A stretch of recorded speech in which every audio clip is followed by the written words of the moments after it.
Akakiiko k'ebyokulonda mu ggwanga kwongezzayo ennaku 7 mu nteekateeka ez'okuwandiisa n'okuzza obujja enkalala z'abalonzi. Ssentebe w'akakiiko k'ebyokulonda mu ggwanga omulamuzi Simon Mujenyi Byabakama yalangiridde okwongezaayo kuno ng'asinziira ku kitebe eky'akakiiko k'ebyokulonda mu kibuga ky'eggwanga ekikulu Kampala.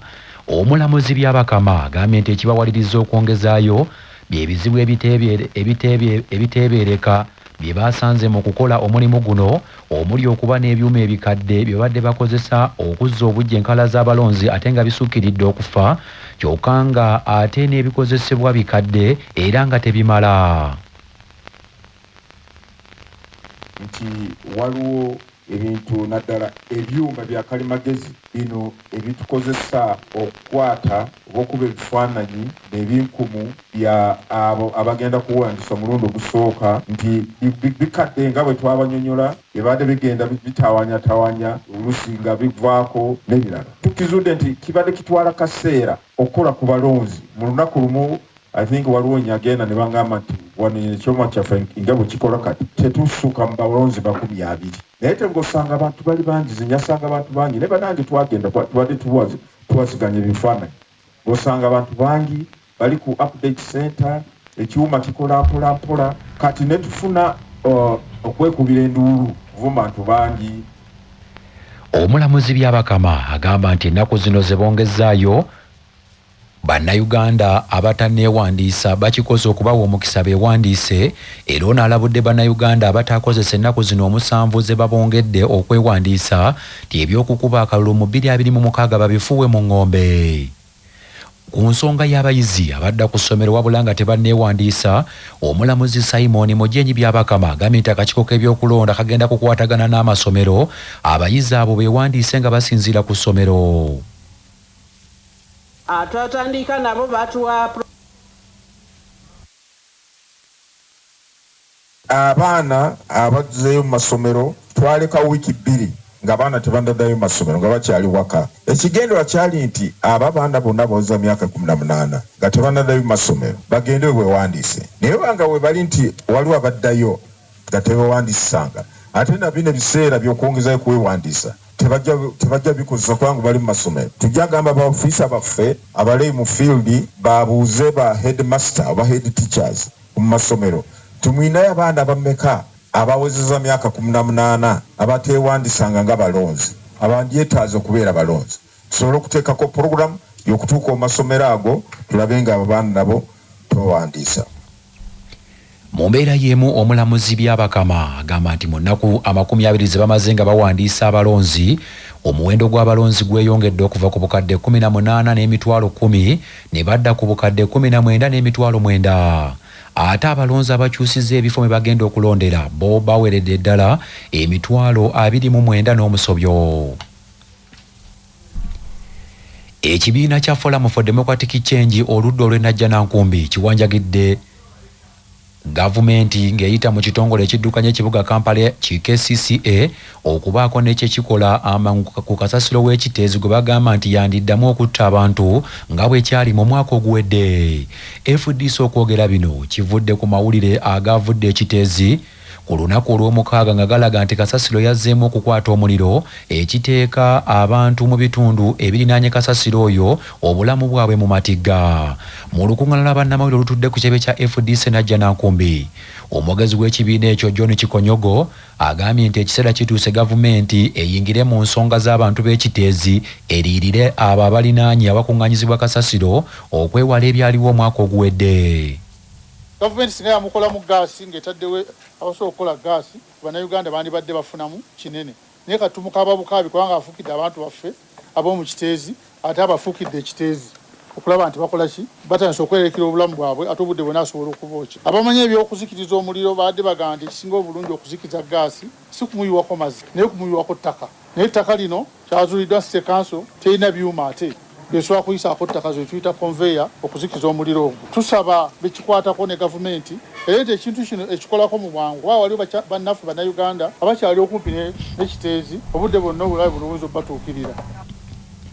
Ebyo nga bikyali awo Mukiibi Sadat amanyiddwa nga Khalifa Ganaga eyaweebwa kkaadi ya FDC okuvuganya ku kalulu ka Kawempe North olwaleero alangiridde nti agenda kufaafaagana n'abali akeesaako abali b'enguzi abasusse okuwonoona ensimbi z'omuwoomusolo n'okubulankanya ebintu gavumenti byewa abantu. Era n'agambye nti ekyo wakukikola bw'anaaba awangudde ekifo kya Kawempe North okukiikirira abantu awo mu lukiiko lw'eggwanga olukulu. Twagala obukulembeze obutaliimu nguzi era ekyo kyo bannange baganda bange mwenna bakulembeze bannange nja kunaabira mu maaso wadde oli mukwano gwange wadde oba nkulinako oluganda sigenda kuttira muntu ku liiso kubanga kuba mweno tulinga abali mu taxi tukuwadde obwa driver tekitegeeza nti ffenna abali mu taxi tetumanyi kuvuga tumanyi okuvuga naye bwe tukuleka n'ovuga ebitaliiyo ffenna ogenda tutemeza tumalirize nga tukoze eki ffenna tufiiriddemu. Gavumenti ya Uganda erangiridde ebika by'eddagala ery'obutonde ebikoleddwa bannassaayansi okuva mu Uganda nga muno mulimu eriwonya obulwadde bwa lumiimamawuggwe COVID-19 n'ebika bya ssenyiga omukambwe eby'enjawulo. Eddagala lino erirangiriddwa kuliko Tozkov erikoleddwa abakugu okuva ku ssettendekero wa Busitema wamu ne Vadisine erikoleddwa kampuni ya Kaziire. Minisita wa Science ne Technology Dr. Monica Musenero yalangiridde eddagala lino ng'asinziira ku Media Center mu Kampala olwaleero n'ategeeza nti eddagala lino lyekenenyezeddwa bulungi okumala ebbanga lya myaka 3. Dr. Monica Musenero Masanza agambye nti eddagala lino baligeeserezezza ku mmese era omutendera ogwasembeyo gwabadde gwakugezesa eddagala eryo nga lyaweereddwako abantu 510,000. Twatandika nabo batuwa proposal ne bagenda ne banoonya ba herbalist mu kyalo ne bateeka wamu ne tukebeza ne tuyisa eddagala lino matendera gano gonna bwe batuuka wano ne tuli bajjako naffe ne tukwasa bali abasawo abalikebeza era eddagala lino mu doozi gye twakebeza ate nga tumanyi nti ewonya terikosa mubiri terikosa muntu tetwalabye nti likosa nnyo omuntu. Abantu abamu ng'eddagala lyonna oluusi bw'omira empeke za Piriton owulirako ng'osumagiramuko waliwo abamu abaabulirako mu kadde katono nti ndoozingamuko naye nga byonna byavaawo mangu. Kale eddagala lino ne tuliraba nga liri safe okuviira ddala ku data gye tulina. Mu ngeri y'emu Musenero ategeezezza nti omutendera gwe batuuseeko kiraga nti bannassaayansi mu Uganda basajja kudde mu buyiiya n'obuvumbuzi era agambye nti baakwongera okukola ebintu eby'enjawulo.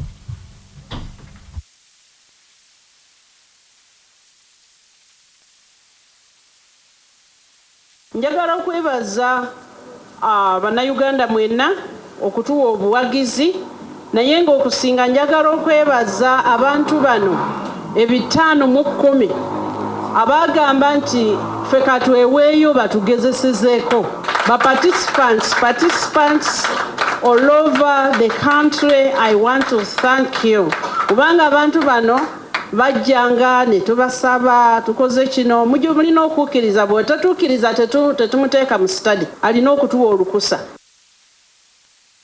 Manya obuvuna obuddo obw'eddembe lyo tonyigirizibwa ddembe lyo ery'obwebange ddembe lyakukyusibwako baluswata property consultants batunda ettaka ku nguudo zonna eziyingira n'okufuluma ekibuga va mu by'ettaka lyakulukuta ennyumba ya kyama basange ku ofiisi yaabwe ekyengera opposite Orange City essimu 0704 80 1905.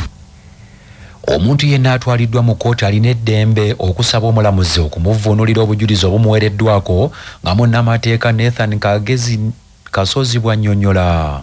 Tekikwata ku bataasoma bokka, kikwata ne ku baasoma naye obujulizi obumu obuba buleeteddwa buba tu tekiniko oba nga bukakali nnyo nga tebusobola kutegeerekeka muntu wa bulijjo atali mu eriya eyo mwe buvudde.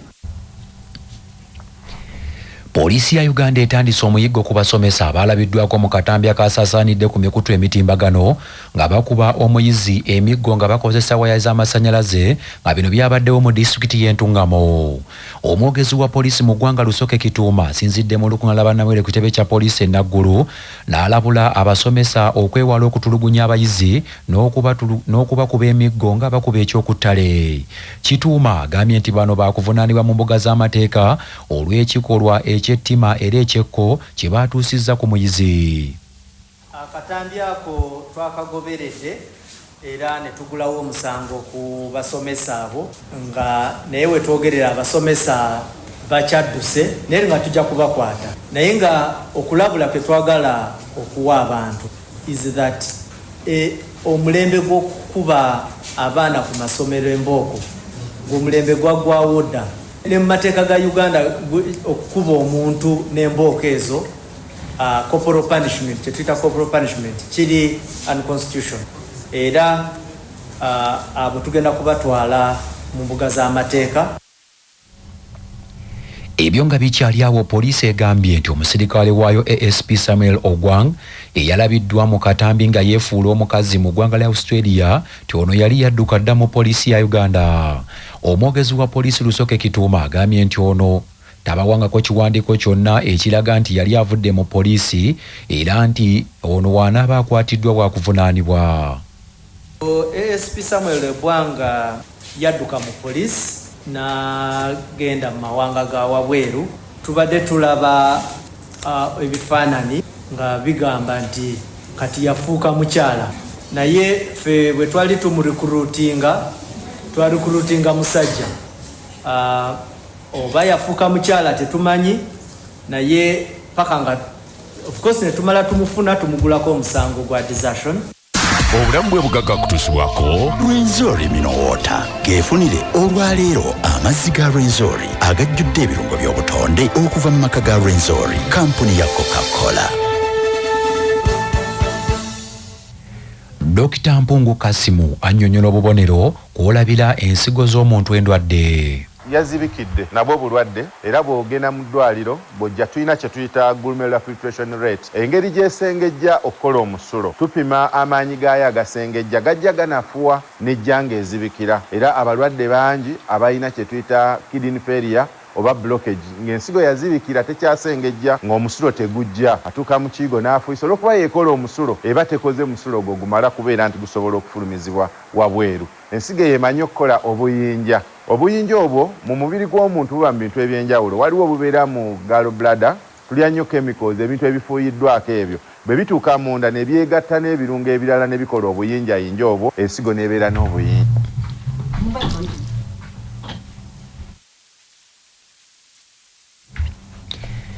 Omukulembeze w'eggwanga General Kaguta Museveni Tibuhabulwa kyadde akyalonze gavana wa banka ya Uganda enkulu oluvannyuma lw'ebbanga lya myaka 3 ng'ekifo ekyo kikalu. Kitegeerekese nti amannya ga gavana n'omumyuka we gaweereddwa eri paalamenti okubakuba mu ttooki n'okubasunsula. Ensonda zitegeezezza nti Michael Anting Ego omumyuka wa gavana y'omu ku balondeddwa wabula ng'ekifo ekituufu ekimuweereddwa kibadde tekinnakakasibwa. Eyali gavana wa banka ya Uganda enkulu Tumusiime Mutebire yafa mu Januari w'omwaka 2022 era okuva olwo ekifo kya gavana wa banka enkulu kibadde kikalu nga kino kizze kyogeza bannayuganda obwama. Ebisingawo ku kulondebwa kwa gavana n'omumyuka we tujja kubibatuusako mawulire gaffe agaddako.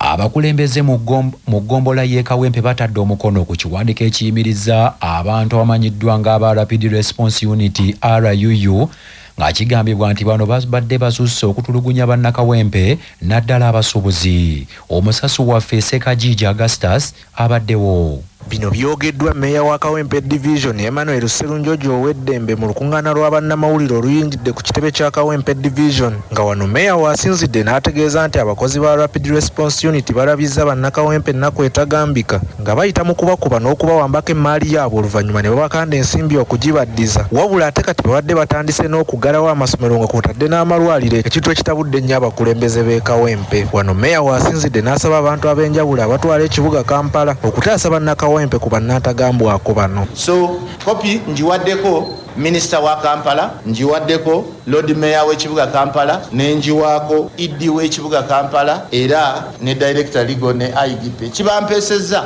ngambye Executive Director ne Lord Mayor baveeyo nabo babeeko statement gye bakola ku kitongole kino. Njagala Lord Mayor w'ekibuga Kampala mukulu Elias Lukwago, njagala Idi w'ekibuga Kampala mukyala Uzeki Sharifa, njagala Minister wa Kampala mukyala Nisa Kabanda baveeyo batuwe tuwe statement ekwata ku kitongole kino kuba kiri mu kibuga kyonna. Naye IGP ekimumpeseza kopi akimanye nti abantu b'e Kawempe bagenda ku exercisinga rights zaabwe okwerwanako eri abantu ababajjako ssente mu bukyamu era nga bababba. Bwe ntyo ngamba IGP alagire bakomandazi be mu Kawempe nti meya w'e Kawempe yaweze ekitongole ekiyitibwa RRU mu Kawempe, era omuntu yenna agenda mu bantu nga yeeyita omukozi wa KCC mu linnya erya RRU aba mukyamu akwatibwe atwalibwe